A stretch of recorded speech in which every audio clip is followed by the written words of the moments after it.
Heary, those of us of the syndicate of the Salt and Pepper Photography Association, it is now ruled that you are allowed to go up to 32,000 ISO in your images. It is absolutely acceptable. For now on and evermore, you can do 32,000 ISO without question, without worry. Do not fail yourself. Go.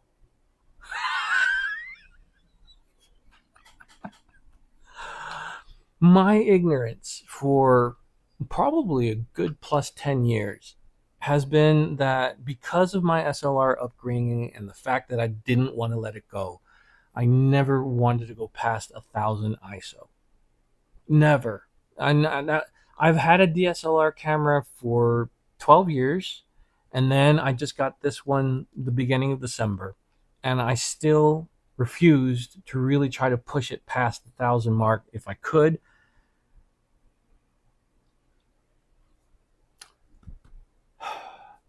What basically has now blown in front of my face, even though I've been told multiple times by multiple people, physically there, on YouTube, everywhere.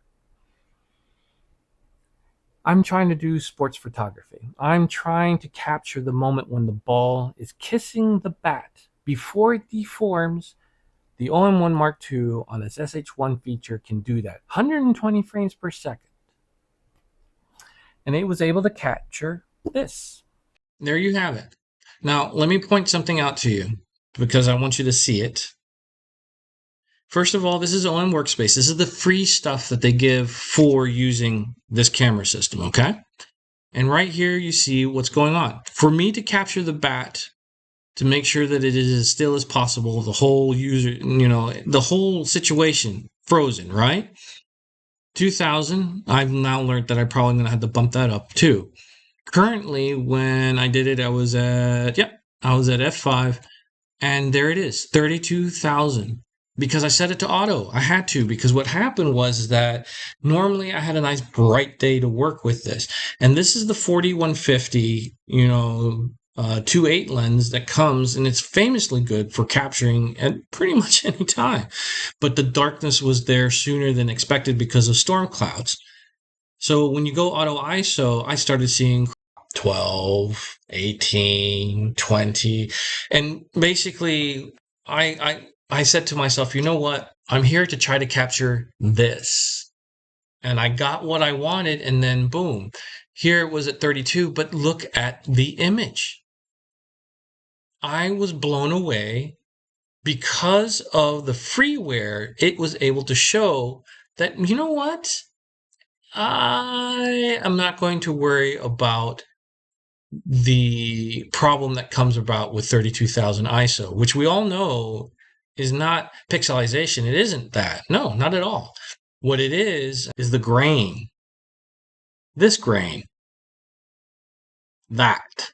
Huh? Let me go up to this guy's face. The grain. That's what we don't want. That's what we're trying to avoid. But you know what? The software, the freeware that was available through my OM system, and of course, this program that I'm playing, look at all the dots. You see it right there. They're all over the place. Gone. Gone. Gone. The only thing that now sucks about this picture for me is that I cut his darn feet off. If I didn't do that, this thing would have come out perfectly. I would have had the moment that I was looking for, the moment pre-deformation, and I would have been happy. Now, I want to hear your comments about it because I know that you had either your successes or not. We need to get other people to understand that 32K isn't a problem for ISO anymore, especially with the software that we have out there.